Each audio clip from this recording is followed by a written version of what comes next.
fact do nothing. All right, speaking of engaging citizens, or maybe cynical things, issue number 3.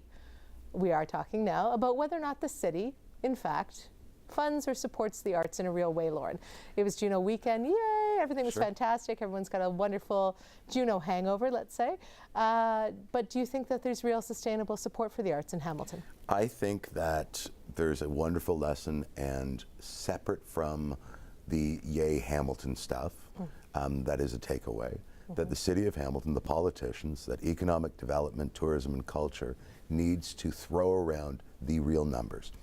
The city of Hamilton wrote a $250,000 check to Caris to host this. And there are tangible numbers. For example, the Junos weekend/week accounted for slightly more than 2,000 hotel room nights. The economic benefit can be measured, and it was around $10 to $11 million. Otherwise wouldn't have been here business. If the city can understand, you write a check for $250,000 and you get back 10 million. Pretty good rate of return. Everything else is way more complicated to quantify. Right.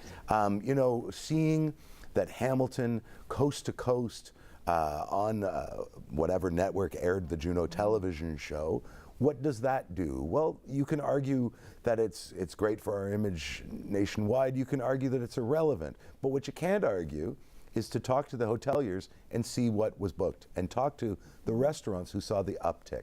And instead of getting bogged down in that quality of life stuff, you wrote a check and a whack more of economic development came back your way, and that should show you something, that the arts does stimulate the economy, because we're not asking, the arts community I mean, for the city of Hamilton to participate with us in a more engaged way of quality of life. We're asking for an increase of funding.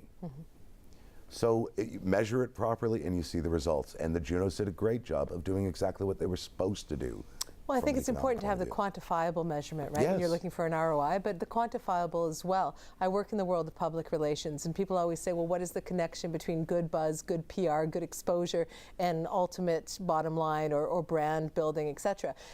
You know, it's difficult to make a direct causal link. However, you know when you don't have it, you know, when there is no momentum, when there is no buzz, and when you do have it, it might take 5 years for someone to say, oh, super crawl and, you know, cool stuff in the art gallery and the Junos and stuff, and you know what, we should move to Hamilton. You don't, it's a cumulative thing, it's not an overnight thing like some of the more quantifiable numbers that you've given us, but I think the argument is clear. It's all over the world. Cities invest in arts, and we should be more serious about it. Okay, let's get to your rant.